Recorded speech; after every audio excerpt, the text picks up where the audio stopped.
I hope you are in the right place, the right time today. We will be recording this session, so for any community members who weren't able to attend this evening, we will be sharing a link that people can view after these presentations to receive all of this information. I'm going to go ahead and move along here through our slideshow. My name is Courtney Gutman. There we go. I am the director of the Big Thompson Watershed Coalition. This is a webinar put on by two coalitions today, being Big Thompson and Coalition for the Poudre River Watershed. So what you don't see right now is a few staff members working behind the scenes to coordinate today's call. What you also don't see right now is that there are actually 30 participants total on this call. So a few speakers that you're going to be hearing from today, as well as at least over 20 landowners joining to learn these updates. And we are going to spend most of our time chatting about erosion control strategies and figuring out if and when you need to implement those on your land. We are going to be getting to that in just a second. I did want to introduce a few features of Zoom and introduce the watershed coalitions in case you are not familiar with those aspects. So one way in a webinar that you're going to be able to communicate with us today, and it's really the primary way while we're live on this application, you are always welcome to reach out to the watershed coalitions, to other partners presented here today, and contact us with follow-up questions. But the feature I wanted to show you, if you go to your Zoom controls, your little toolkit at the bottom of your screen, and scroll over it with your cursor, you should be able to find a chat box. So that's where you're able to enter questions that either one of our panelists or all of our panelists will see and be able to respond to in today's session. So please feel free to keep on streaming those questions towards us, and we'll address as many as we are able to today through the chat function. Again, please follow up after this event, and we have staff on hand that are happy to help with additional questions that you have. So again, if you're not familiar with the watershed coalitions, there are quite a few in northern Colorado. The Coalition for the Poudre River Watershed and Big Thompson Watershed started after the 2012 High Park Fire and 2013 Big Thompson flood. And so we formed to assist landowners and partnering entities, agencies, water utilities, and municipalities in planning and recovering from these major disasters. And this year, 2020 has brought in a flurry of additional challenges, not only the COVID pandemic, but the Cameron Peak fire. And that's what brings us here today. So as I mentioned, we are hosting this event as a part of a series to assist landowners with just getting an understanding of some information and resources, and also partner agencies that are committed to post-fire recovery and are out there to provide information to you and keep you informed and up to date on what the progression and planning process looks like for the Cameron Peak fire. In the end, in our last slide, after we hear from our speakers, I'll provide a few updates on some next community events that you can expect to hear from us. Just making sure that I'm here now. Great. And where we're going to go from here is, before we get going and hear about the topics we're going to cover today and welcome our speakers, we have a polling activity that we're going to introduce to the group. So if you are on a computer, joining us by computer and internet, you are welcome to click on these polling questions as they pop up to provide information and help to make this experience a little bit more personal, because we can't see and be together in a physical location right now. So question one, where do you live? So if you go ahead and scroll over your screen, you can click one of the options provided there, or select other. We're going to give it another minute or two and allow people to answer it before we see the results.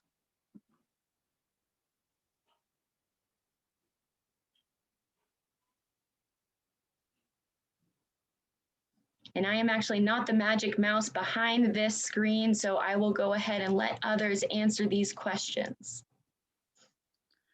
And let us know when we're ready. And it looks like we have about 86% of our votes in. Only about 4 people have not voted. So we'll give you guys a couple more seconds here. Awesome. Thank you so much. We're going to end that poll real quick here, and I'm going to share the results with everyone. Can you see that, Courtney? We can see that. Absolutely. Great. All right. So got a good mix of people in the room. All right. Our next question coming up. poll. Yep. This one should be pretty quick for everyone to answer. Please select which stakeholder type best describes you.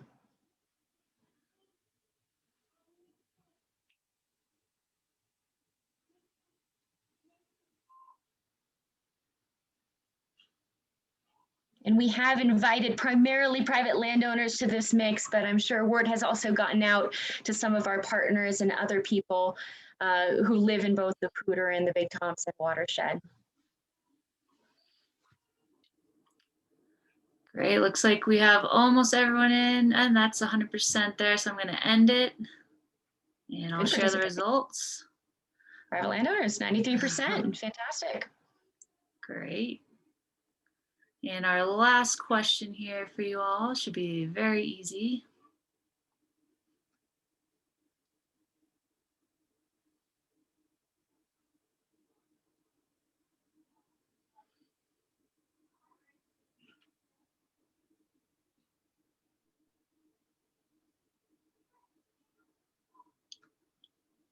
And we almost have all the votes in here.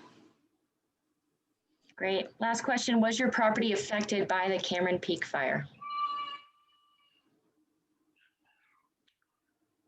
All right, looks like we're just missing one vote, so I'll give you guys about 10 more seconds here.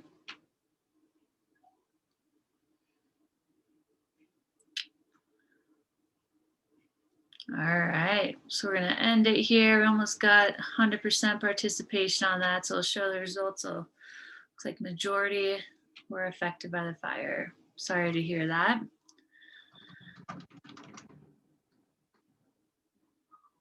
Thank you all for participating. Thank you again for being here today. We know 2020 has brought major challenges to our community members.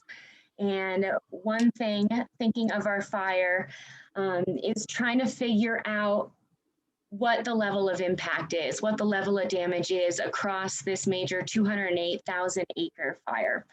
And if you're a landowner who yourself is asking a question of, does my property need restoration? We hope that's going to be a question that we help you identify today and learn a little bit more information.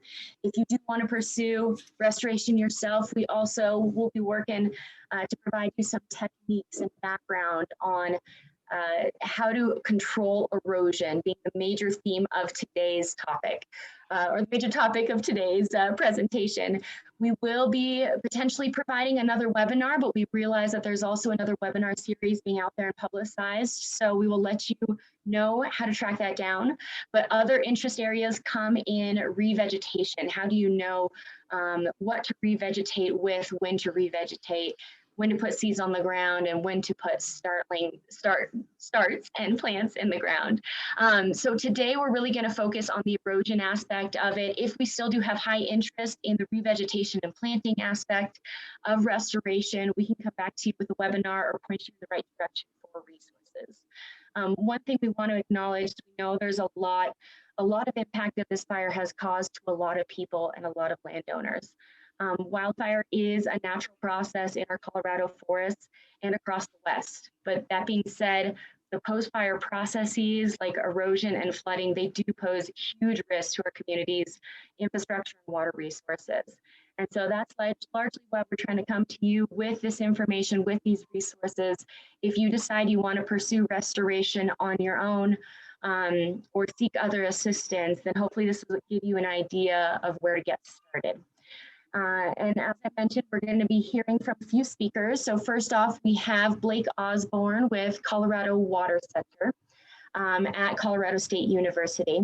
He is going to be addressing that question of how do we know if restoration is going to be helpful or useful on our property, and how can we tell if maybe we had less impact and we can expect our property to naturally rehabilitate and come back on its own. So that's where we're going to start our conversation. We're going to hear from Blake for about 10 minutes, and then we're going to hear from William Vieth of Wildland Restoration Volunteers. He's going to speak to us about a few techniques that their organization has implemented with volunteers after the Hyde Park fire, and let you know what they found to be more successful out in these areas and out in northern Colorado. And then we're going to hear briefly from Lori Hodges from the Office of Emergency Management. And she's going to discuss a question that's been coming to us from many landowners is, do I need to start thinking about flood insurance coverage? And where do I find that? And hopefully send you in the right direction for learning more information on that. We're going to leave about 10 to 15 minutes at the end for a Q&A session.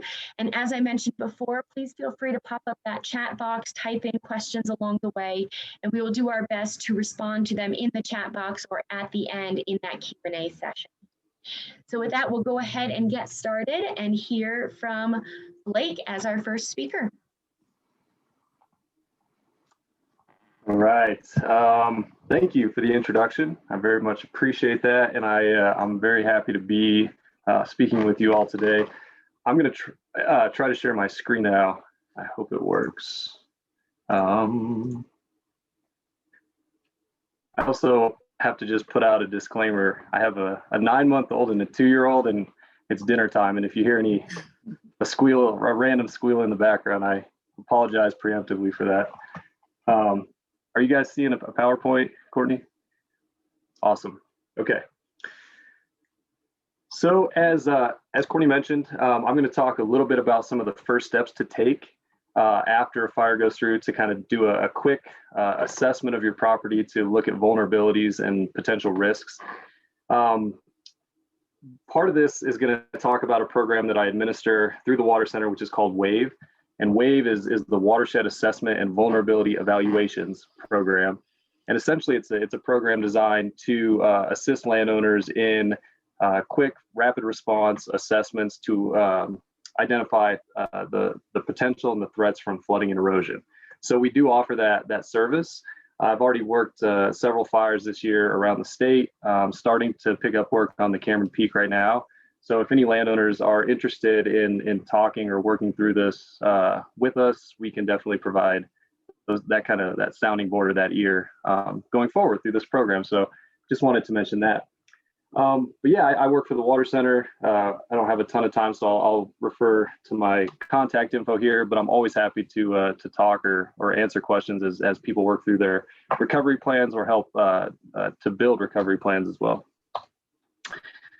So I just wanted to start with 1 or 2 slides really that highlight something that's become very apparent to me in working in this, and that there's a huge human element to all of this. And, you know, as a scientist and a watershed scientist, I try to think very physically about what a watershed is, which in this definition, it's pretty obvious, the dividing line or the delineator.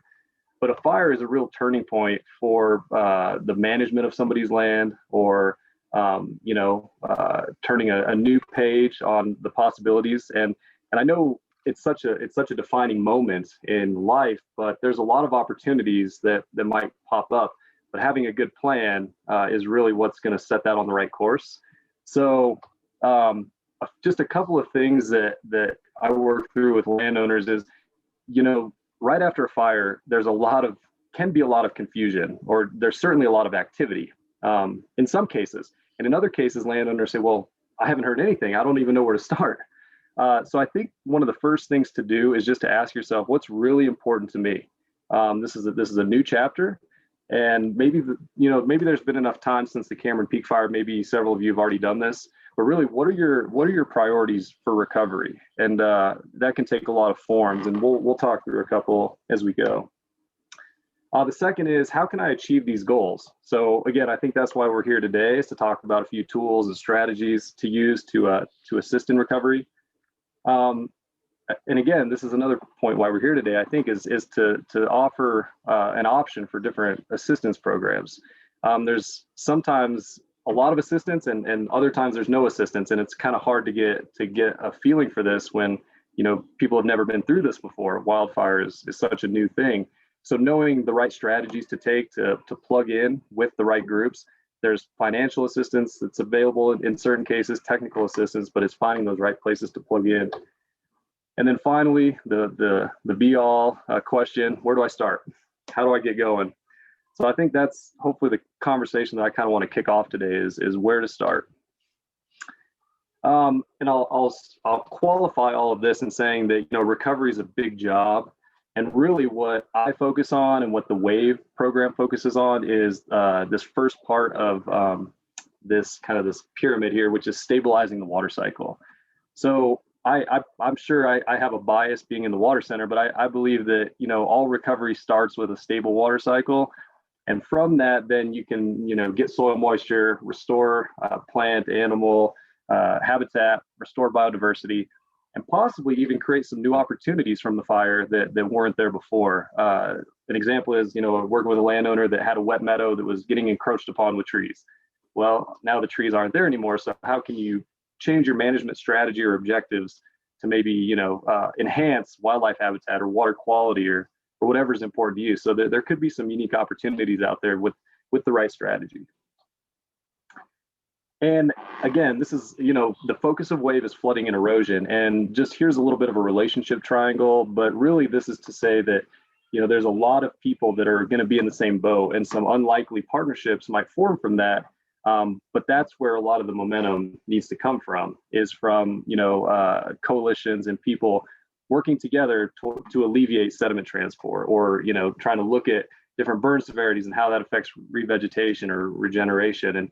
And so the more that, efforts can be combined and scaled, especially at the watershed level, the better. So I'm going to get down a little bit into the weeds because I wanted to give, a couple of things just to chew on when thinking about assessments. So I'm going to cover really three main processes that affect flooding and erosion. And I'm really going to be sticking to above surface. There's obviously a whole, subsurface components of flooding and potentially erosion, but I'm going to just talk about these three, and really just two of them to start. And the first is overland flow or surface flow. So this is just rain onto a hill slope. And really the risk there is erosion of the hill slopes, and not so much flooding, at least on the hill slope. The point on the hill slope, the water is not very deep, but does carry an erosion risk. Once that water makes its way down into what I call a dispersed channelized flow, so this is like a gully or a swale or something else, you'll have a risk of erosion and potential risk of flooding there. And then once it makes its way all the way down to the stream, obviously that'll be fully channelized, and then you're looking at flood risks and to a lesser degree erosion risks and even some deposition risk from that as well. And I'm going to be focusing on these first two elements, so overland surface flow, talking a little bit about what causes it, and if you're assessing lands or out there just looking at your land and trying to assess the risk or the vulnerability, just some of the factors that go into these first two phenomena. So, oops, sorry, I went too fast. So a couple of factors that affect overland or surface flow. So this is water flowing off the hill. Obviously, soils are very important. And so knowing the soil types is probably the first factor in this. Infiltration rates is key. So there's resources out there like the Web Soil Survey, which if you've never played around on that tool, it's a great tool. It's a spatial tool like an arc or basically like a Google Earth image with a lot of different layers to. It's a GIS tool, and you can layer in a bunch of different information.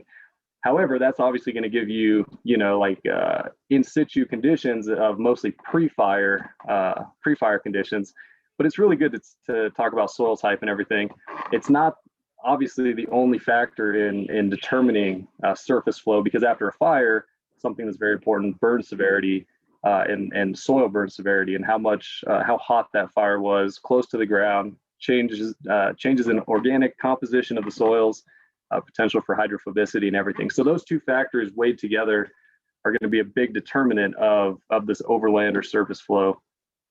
The second one, which gets a lot of attention, is surface roughness. So this is basically standing organic matter, grasses, shrubs, things like that.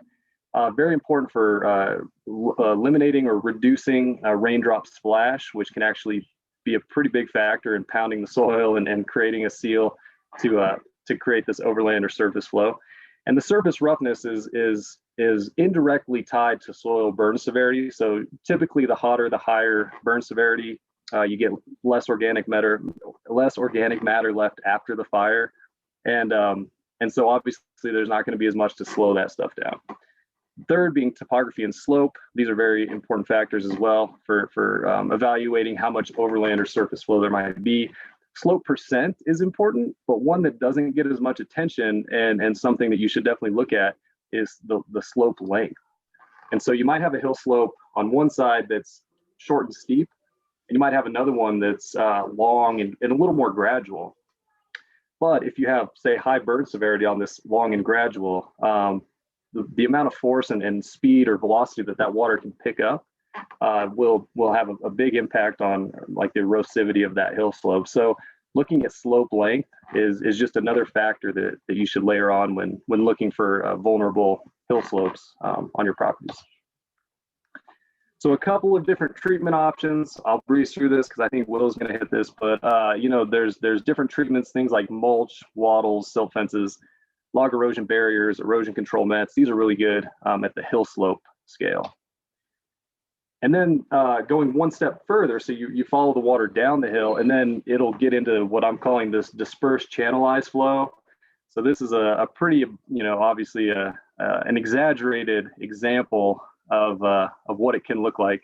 But it's really, a swale, a valley bottom that otherwise doesn't see flow or channelized flow often or ever.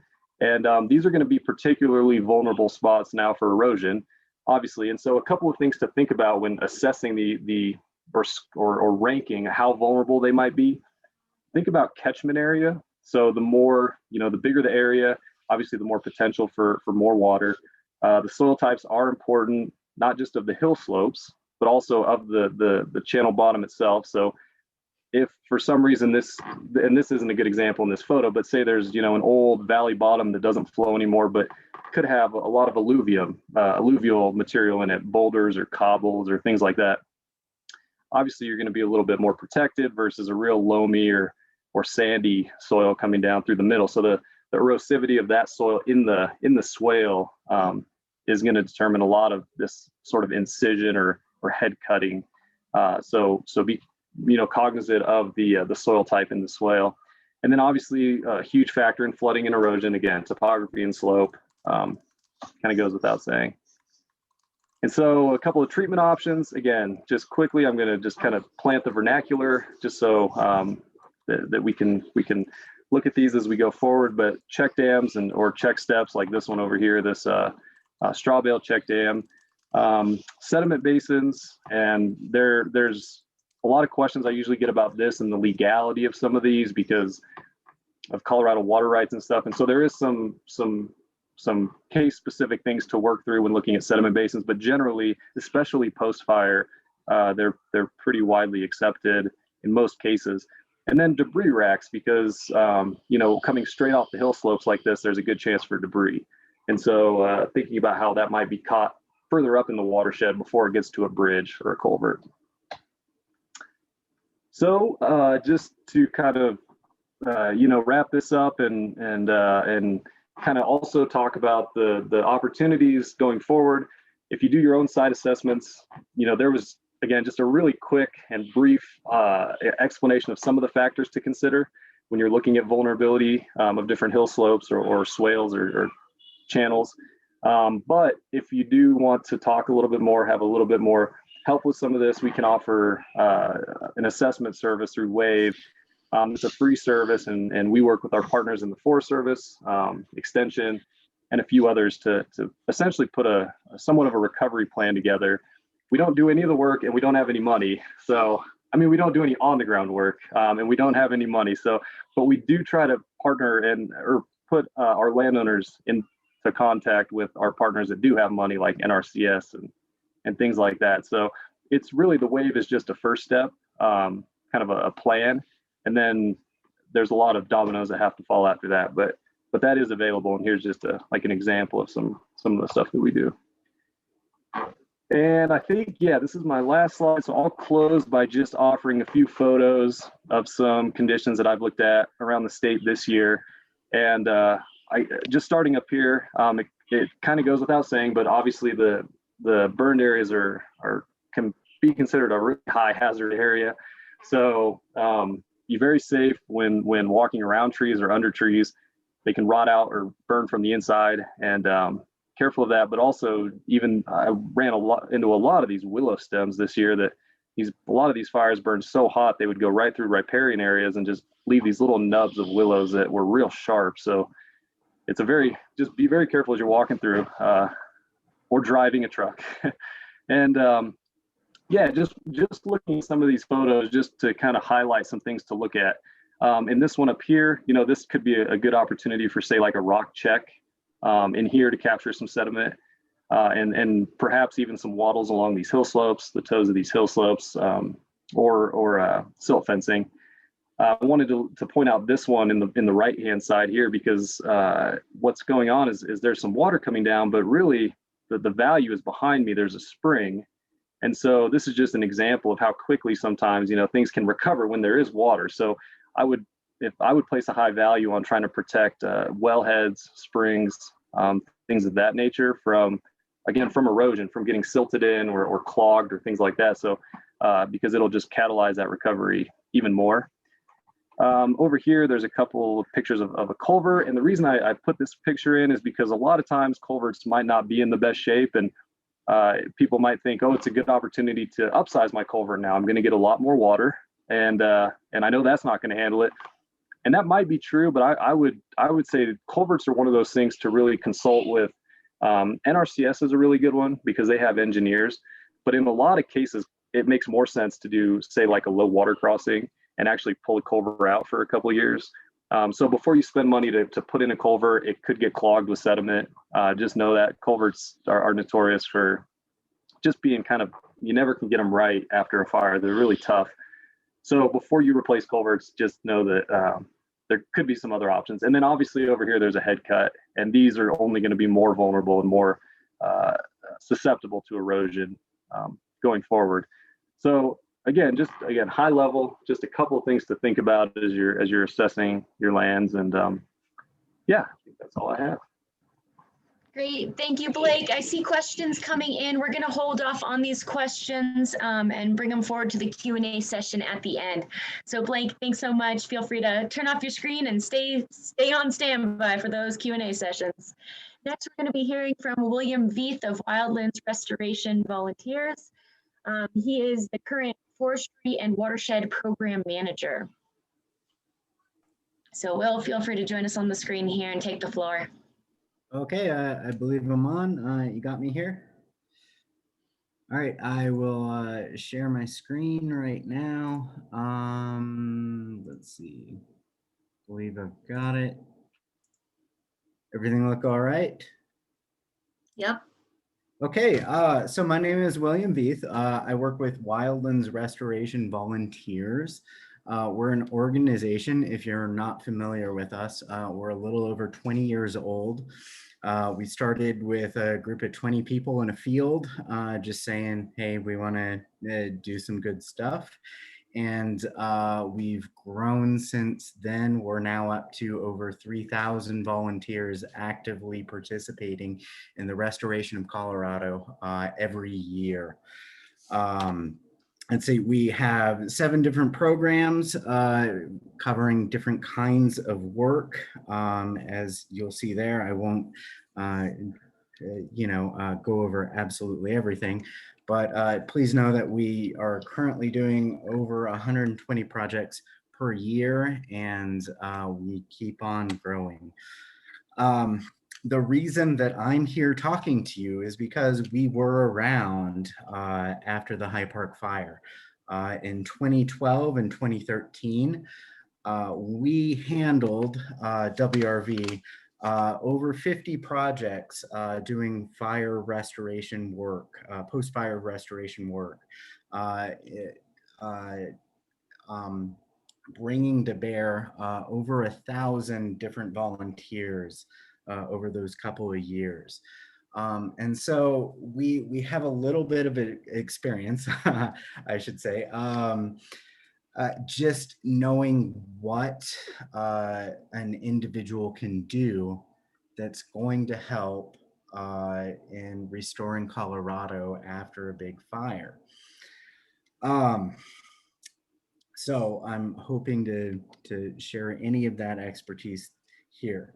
To start, I think the big question is going to be, why is it that we do post-fire restoration work? And there's a whole lot of reasons, but I think the main ones are, we're going to prevent erosion, we're going to prevent the spread of weeds in an area that's been burned, and as a landowner, you're going to restore your backyard to the beautiful bit of Colorado that you own and you cherish so much.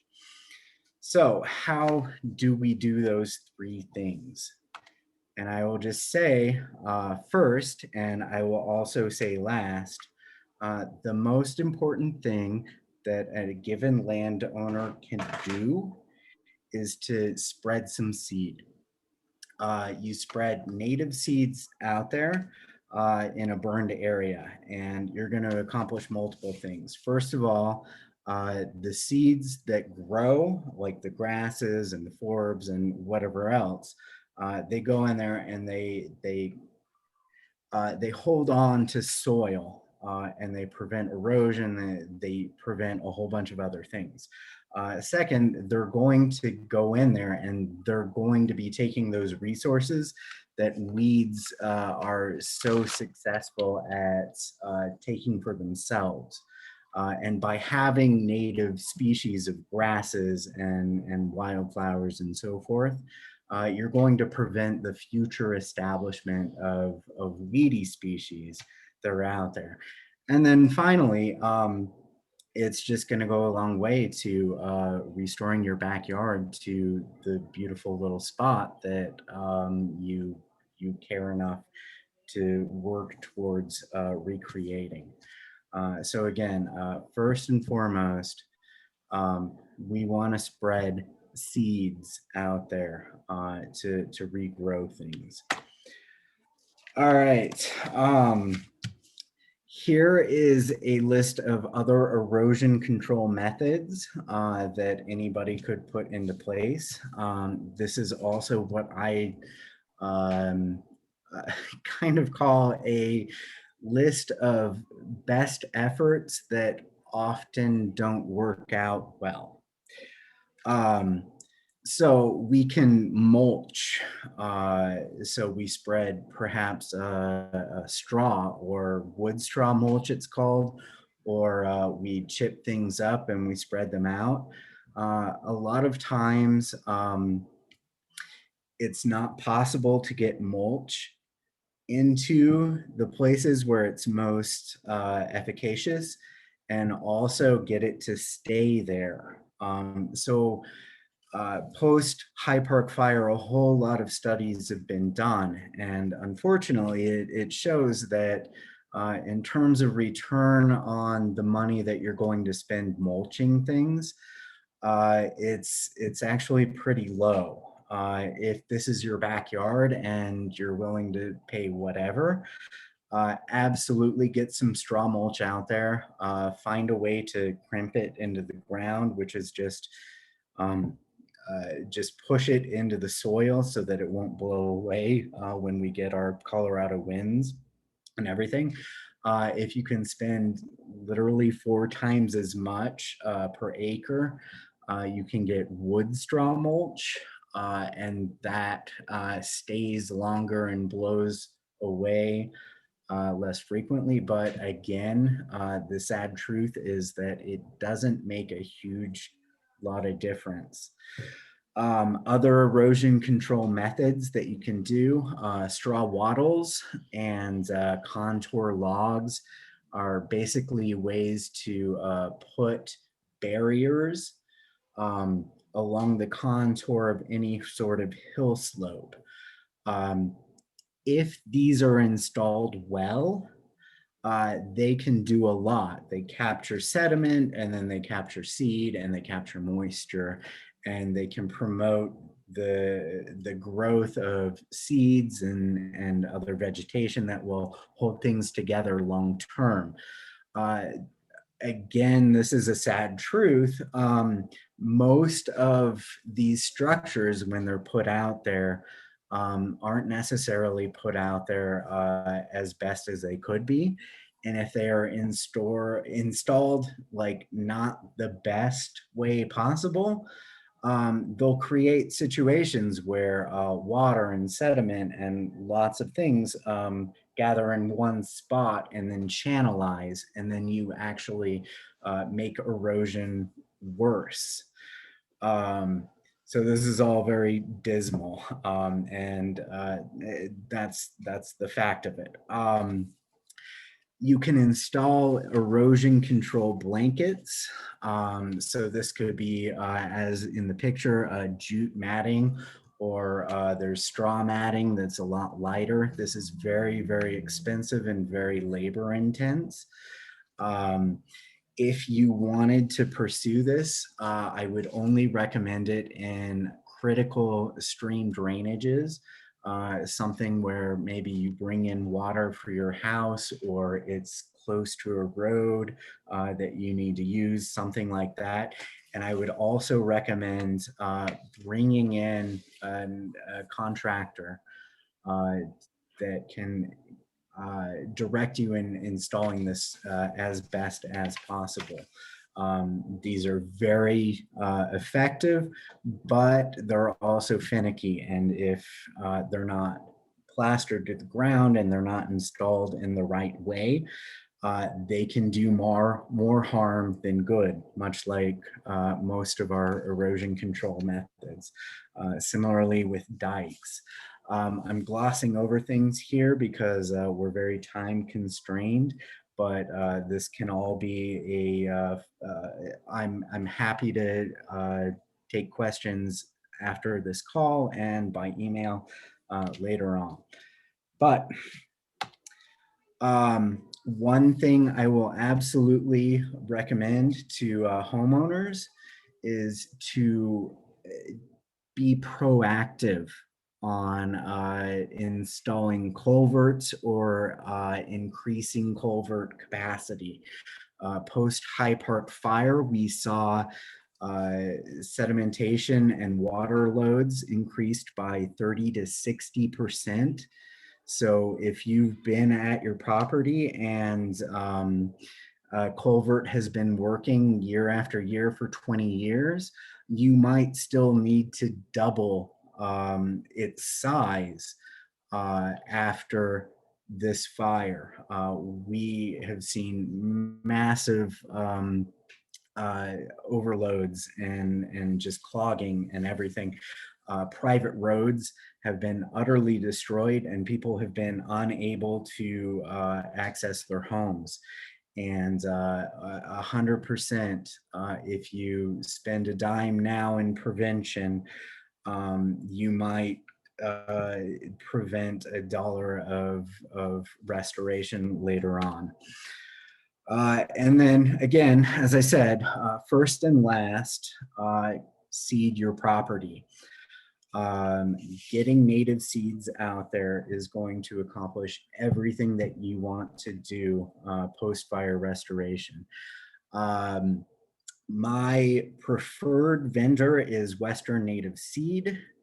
I've been working with them, and they're not a sponsor or anything like that, but I have a general seed mix that will be available for anybody that wants to do this work. It's about 50% quick guard, which is a name for a wheat rye hybrid.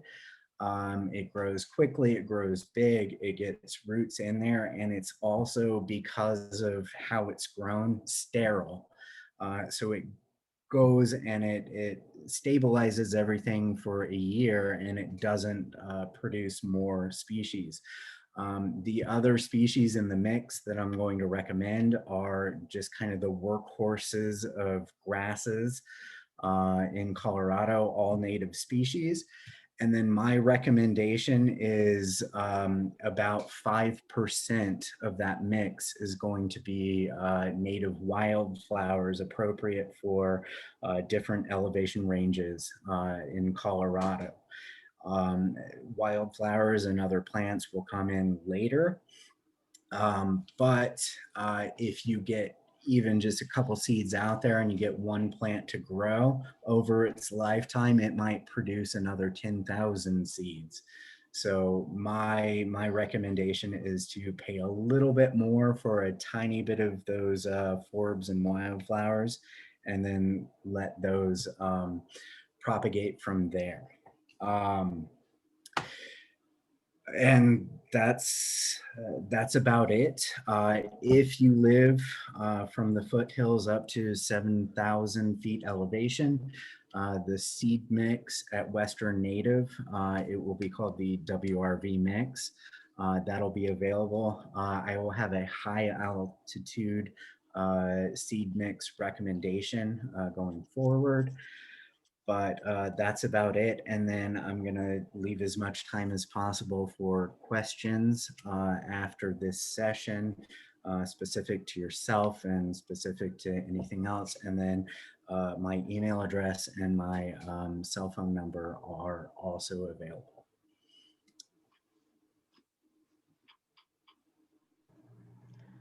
Great, thank you, Will. I think we have a few questions already coming into the chat that we will hold for that Q&A session.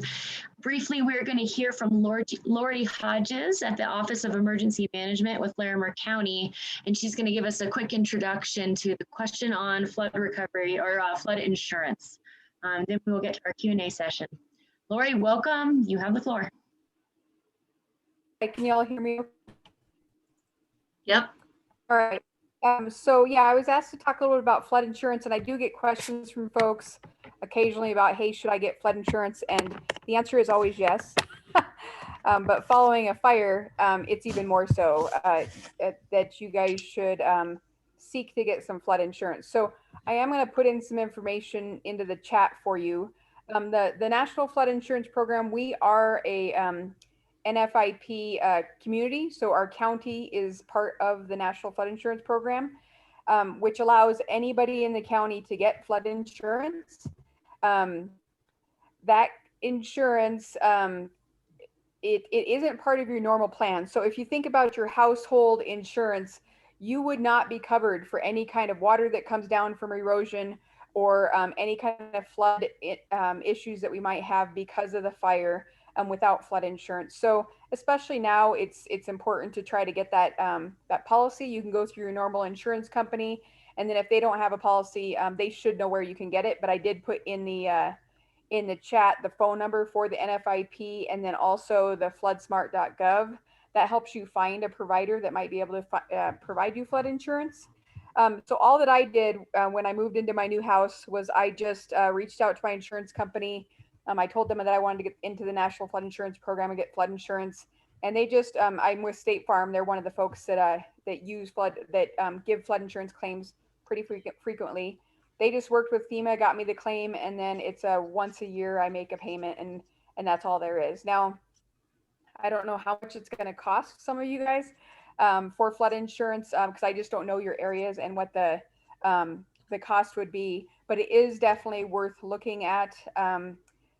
I do want to let you know that there's a 30-day delay. So if you signed up today, you wouldn't be covered for 30 days. I spoke to the state of Colorado today about that. And right now is a good time to get the insurance because we're in the winter right now, and the chance of flooding currently is lower because everything's frozen.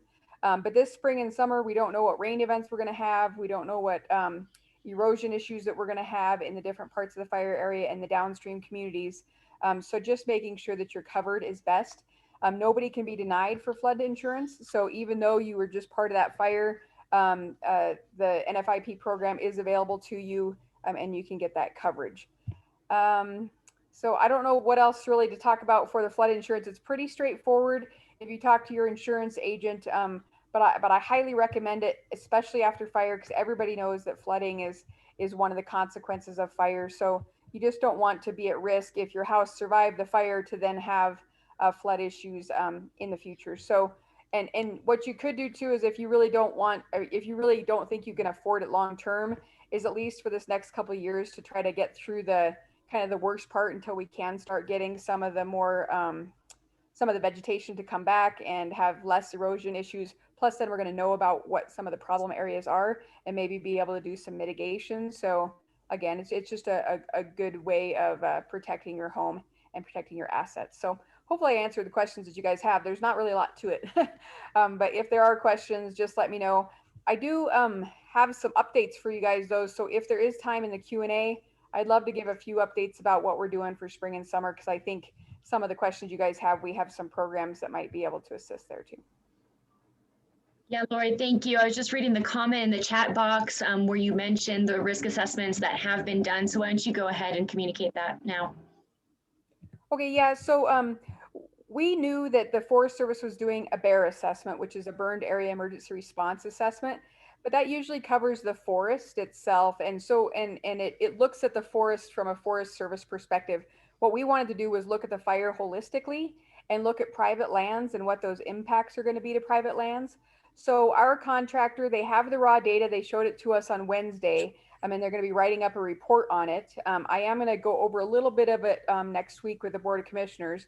But what they were able to show us is they've evaluated every road within that fire area and downstream to say whether it's high, medium, or low for risk. They did debris modeling, which was in partnership with the watersheds, who actually their contractor did a lot of that work, that shows some of the debris flows that might occur because of slope and otherwise. And that's also involving the burn severity. And then we also looked at the neighborhood pods. So when we talk about neighborhood pods, it's typically the common name of a neighborhood that everybody uses. So Glen Haven, Storm Mountain. So in those neighborhood pods, it also looks within that pod itself, what are the high risk areas, the medium risk, and the low risk. So that information I think will be really helpful to you guys in making decisions about your own property. So in February, we should be able to get that information out to all of you guys. And I do want to do some webinars, and maybe we can tie in with these that are already going on to go over that risk assessment information, and then you guys can ask some questions. The other thing I wanted to talk about is with the major disaster declaration that was approved for public assistance, we are able to do a debris program. And the big debris program that we're going to do is hazard tree removal. And we're going to be able to do that on both public and private lands. So that's a little bit different than most other FEMA programs where we can only do public roads. They do have a private property debris removal program. So we're trying to get that approved through FEMA. It's been approved in Oregon, Washington, and California. So we're hoping we can just tie on to what they're doing. But I do know that the trees is a major issue for folks, because obviously the trees are falling across private roads and you can't get to your property, or on your property, you don't know what's going to be a risk. So we'll be able to do some of that work this spring and summer. And then I know that it was mentioned that mulch isn't terribly effective, but part of what we're hoping to do with the hazard tree removal is to mulch it on site and then allow people to use the mulch for whatever they want. So that would be free. You wouldn't have to pay for mulch. So if there is, from the other panelists here, if there is a good use case for wood mulch, we would be happy to mulch on site. So we're looking for some partnerships there. And then make that free to anybody who needs it. So that's just another thing we're working on. And finally, in another week, I'll be sending out a public newsletter that I'll have all this information in it written down with kind of where we're at. There's a bunch of other stuff going on, but I just wanted you guys to know we have some plans in place. We're just kind of moving through the process. Thank you. Thanks, Lori. Will here. Just wanted to jump in. As much as I was pessimistic about the efficacy of mulch, it can only help in general. So if it is a available resource, yes, that is absolutely something people should benefit from and utilize. It's more of a cost benefit ratio. Was informing my recommendations. Yeah, and that's also why we would like to mulch in place, because it costs us a lot to transport it, and then we fill up the landfill with wood that could be otherwise used for our purposes. So we're hoping that we can mulch on site. And then Team Rubicon is one of our partners too. They're a volunteer organization. they can do some heavy equipment work for us, or they might be able to work with private landowners on hauling stuff. So there are some opportunities there. And I think Steven's on the line today too. He works in our office. What I'm thinking of is maybe we'll get a few of the folks in the restoration realm with the extension, Steven, and a few other organizations to kind of talk through some plans on what maybe we might be able to do to partner. So as we get these plans a little bit more solidified. Great. And I'm going to go ahead and jump into a few landowner questions. If all of our panelists want to go ahead and turn on your screens, and you can either keep yourself muted or take yourself off mute, but we will popcorn to whoever wants to take these questions. One I have in here: my house is on a long, steep slope with severe burn. Most of the land above my home is U.S. Forest Service. Can I implement some of the erosion prevention strategies on U.S. Forest Service land?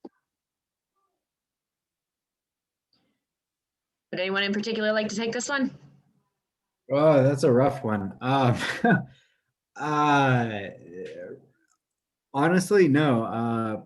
Property rights mean that if it's U.S. Forest Service land, you're not authorized to do it without official authorization. That's not to say that they would ever notice, or maybe even be irate if you benefit the land uphill from you.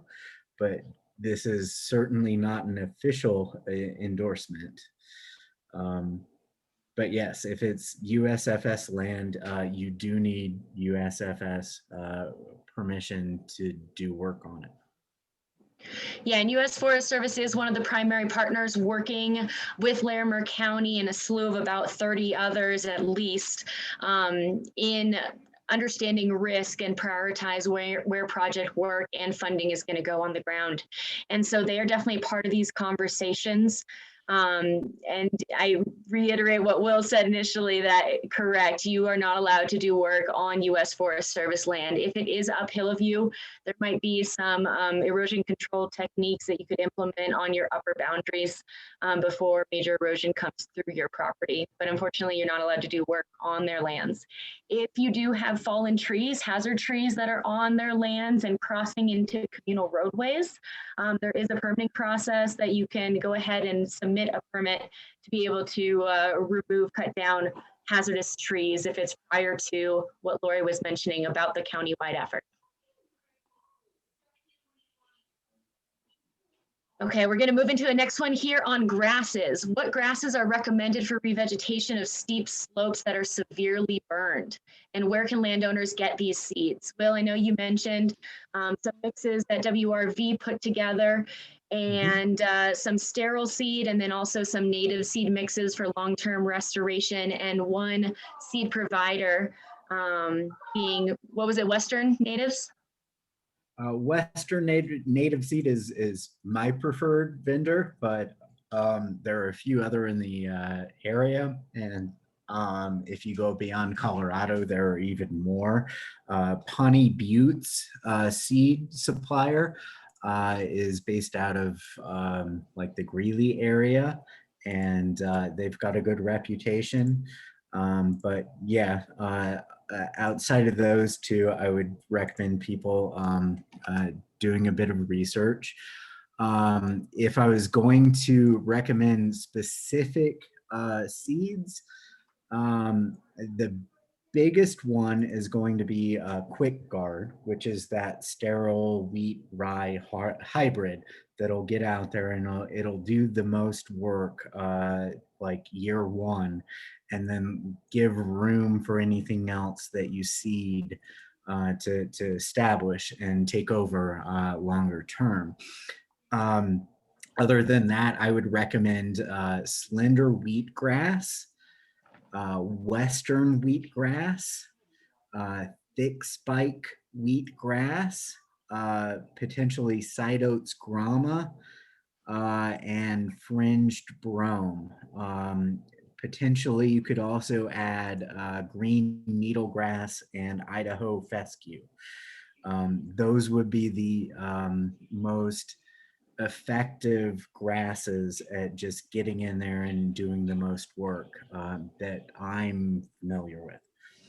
Will, that's great. If you don't mind copying and pasting those into the chat box, if you're able to, that's going to be really helpful. I cannot spell half of those names that you said, nor can I probably say them. But other resources, I think NRCS, the Big Thompson Conservation District, Cooter has its own conservation district. They are able to provide some suggestions too as seed mixes that are appropriate for you and your specific location in the watersheds, elevations, and proximity to water taken into account for those. Also, Colorado State Forest Service, I think, does have some suggestive lists. And I know Larimer County Natural Resources Department, they have a weed management team, but they are also working to develop out a seed mix to offer to landowners, to be able to sell to landowners. Okay, to build on that, I know that post High Park fire, the NRCS developed and gave, I think for free, a stabilization seed mix to landowners affected by that fire. There's a possibility that something similar will happen this fire regime, but I can't promise that. If anybody is not opposed to spending about $300 per acre, I think is the cost of buying it yourself. Go ahead and do it and get that stuff out there. It can only help. If you're more price conscious, there's a chance that the NRCS will provide seed for landowners, but again, I can't promise it. And Will, how many pounds is about $300 an acre? Oh, shoot. So price per pound, I know is for what I've recommended, it's ranging $6 to $9. I'd have to back calculate that. But yeah, it comes out to $300 to $400 per acre. And there's some math in between, and yeah. Yep. And if we lean on the heavier end of that, maybe $10 a pound means at $300 to $400, we're looking at 30 to 40 pounds per acre. Does that sound appropriate? Yes. Okay. These are guesstimates. We'll make sure to also draw out some hard copy resources. Blake, you might have some additional resources that we might be able to send out to landowners, as will CSU Extension Office. Great. Thank you, Will, for that. I did have a comment come up in here that I think is important while we're on this topic. Is someone suggested that there's certain instances where you do not want to spread seed if it looks like the natural native grasses and that seed bank is already coming back. So if you're already seeing green start to establish after the fire. Blake, you want to quickly comment on that? Yeah, I'll do, because I did talk with Sue today. We talked about her property, and you know, in a lot of cases, I'll go to properties, and there will be moderate burn severity that looks like all the grasses might be dead, but you dig down a little bit and look at those rhizomes and look at the roots, and it's just, I've recommended to some people that, you know, give it a little bit of time to see if immediately, you know, this is in the fall, if some rains come and you do get a little moisture, see if those grasses bounce back, just because, like Will was saying, it could be expensive, and if your money could be spent putting in a road protection structure, whatever, it might be worth just hanging back a little bit from that. So that's all I would say to comment on that. Great. Thank you. Quickly moving into another question here. We got 2 minutes to go. If I can bend the ear and ask anyone to stick around, we'll answer as many of these as we can get through. Lori, we have a question here about flood insurance coverage for gravel roads in the subdivision. Can a landowners association get flood insurance that would cover damage to our roads as a result of runoff and overwhelmed culverts? Yeah, so flood insurance is for a building. So most roads are not insured. The way, though, that you might be able to protect yourself now for future flooding is if your road association is a quasi-governmental entity, then you would qualify for public assistance. So if we did have another disaster where we got public assistance, that you could then be an applicant for FEMA. FEMA would come in and they would help you rebuild those roads, and they pay 75% of the costs. So this is what we ran into with Glen Haven, as everybody knows, with the flood, is it's all private there. And their homeowners association wasn't the type of association that would allow for public assistance funding. So we were really limited in what we were able to do for those private roads. And there is no insurance and no other program that really that really helps there. So again, if there's a chance to become like a public improvement district, and if you guys are thinking about that for road association or otherwise, or a way to change the makeup of the organization so that it qualifies, it's worth having the conversation right now, because the flood hasn't happened yet. And I'm not saying we're going to have something like 2013. That wasn't because of the High Park fire. That was a flood event. But we will have some localized flooding, and depending on how bad it is, we could end up having to declare again. And if we did declare, then any kind of a governmental entity would be eligible for that. So that's the only thing that I know of. Also, a public improvement district is good because you all pay into it, but then the county then provides some services to you. So it has some other benefits too. And our engineering department runs that program. So if anybody has any questions, they can talk about that. So I saw another question too about that you couldn't get flood insurance until you rebuild, and that's because they insure a structure. So until that building process starts, they wouldn't have anything to insure. Great, thank you, Lori. We have a question here as to getting the links to the newsletter that Lori mentioned. I believe that was Larimer County, or Larimer Connects. So we'll go ahead and throw the link to that in the box. We can also circulate after this webinar. There is going to be a short survey. So if you want to put your contact information in there, then the coalitions can contact you directly. If you're in the Big Thompson, you'll be hearing from our Watershed Coalition. If you're in the Pooter, you'll be hearing from CPRW. But we can share more information like that. Two great newsletters to stay informed are the one Lori mentioned for Larimer Connects, to stay updated on post-fire recovery efforts. And then also U.S. Forest Service has an email listserv. Will those circulate pile burning and any type of fuels management processes going on, which is just really helpful to stay additionally informed throughout the winter. It is pile burn season as soon as snow falls on the ground on a lot of U.S. Forest Service land. So I know that effort is going to be simultaneously pushed forward as well.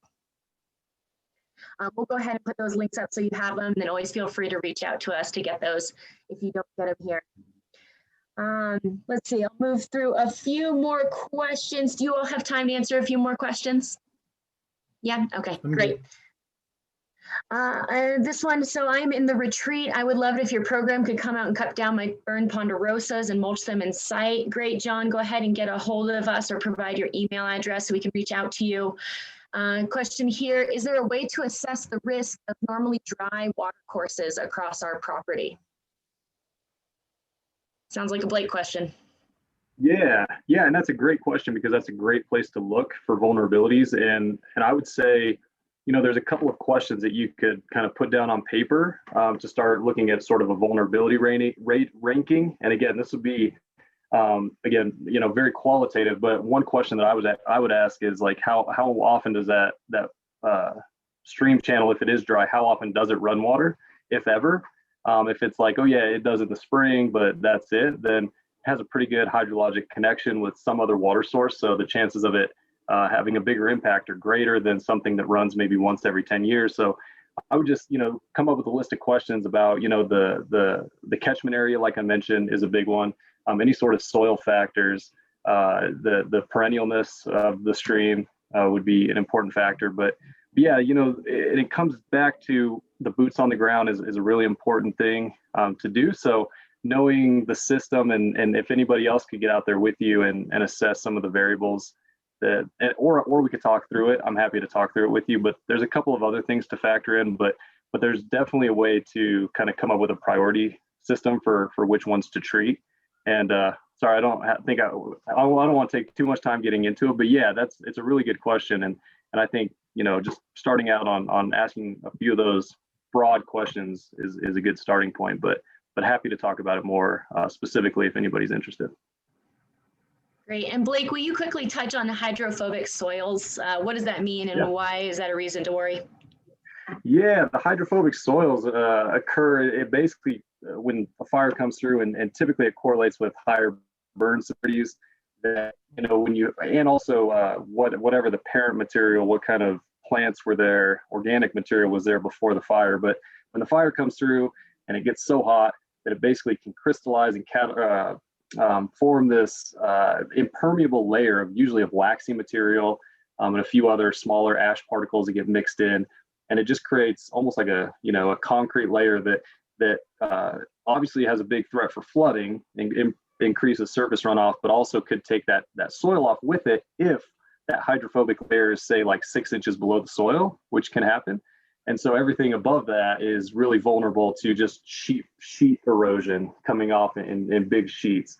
So to assess hydrophobicity, it's very simple. Just take a water dropper out there, a water bottle, scrape the soil away is usually the best to see if you can find that layer.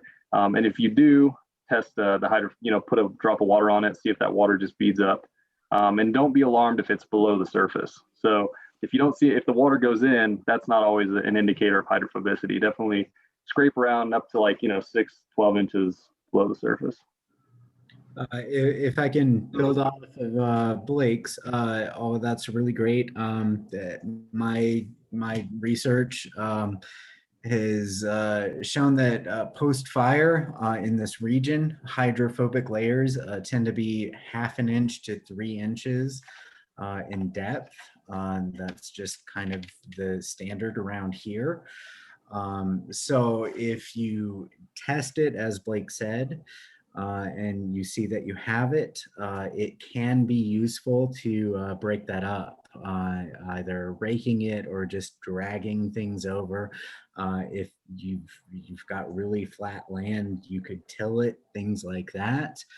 But breaking it up is absolutely beneficial unless you're in a steep drainage, in which case it's actually detrimental to do so. So flat areas, if you have hydrophobic soil, break up the top however many inches. Otherwise, just let it go, because trying to mess with it actually can do more harm than good.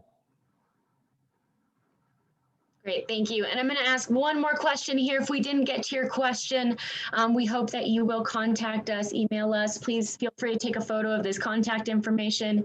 And again, reach out to the coalitions. Last question I thought here might be good to cover right now, if I can find it. Okay, this is a Lori question. Will emergency declaration funds for private land also be available if flood damage occurs to private property to cover debris removal, culvert repair, etc.? So a couple of things. One is culverts would never be covered, much like a road if it's private, through a FEMA program or other assistance program. There's no real insurance for that I know of. So if it's a private culvert, that is hard to get covered. However, there is the public assistance program, which is public roads, public bridges, public culverts. If you're a public entity for your, like a road association or whatever else, then you would qualify to get that 75% of costs reimbursed to you. There's the individual assistance program, which provides direct assistance to individuals for losses that they have. And that's typically for uninsured properties or underinsured properties. The problem with that is the most that they pay is about $30,000, and that's the most. They're going to look at all the insurance and everything else. So people really look forward to that program, but it is really limited. It's to help like with rentals and maybe a down payment to get you started. It's not at all to make you whole. So from the private perspective, there isn't a lot for culverts. Now for debris though, if we did have flood issues again, and it met the thresholds for a FEMA disaster declaration, we'd have the same basic debris programs that we have for this fire. We would work with FEMA to figure out what they think is eligible, what our project scope is, make sure that they agree with that, and then we would go forward. So for the 2013 flood, we did a lot of debris. I think that we would be able to do more this time around just because of our knowledge of some of the programs now, and we could get started faster. So yes, that would be available, but we'd have to meet thresholds. So that would mean that we had a big enough event that caused a lot of damage, so none of us really wants that. So I would say, you know, try to work with your road associations or even your HOAs to try to figure out how you can help one another, especially for those road issues or culvert issues. Like was mentioned, you know, upsizing culverts is a big deal prior to a flood so that you can get that extra stream channel to go through. We're going to be doing some of that, upgrading some of the culverts that are on county roads. But on some of those roads, you know, we have some private culverts upstream, and we can't do anything with those. We're legally bound not to do that. So there are definitely some limitations there. So I apologize for that. Thank you, Lori. And thank you, everyone. Again, I know we weren't able to get all the questions answered today, but we're already taking up 70 minutes of everyone's time. And I so appreciate you all joining us to have some of these more in-depth conversations on what to expect and is there potential for restoration.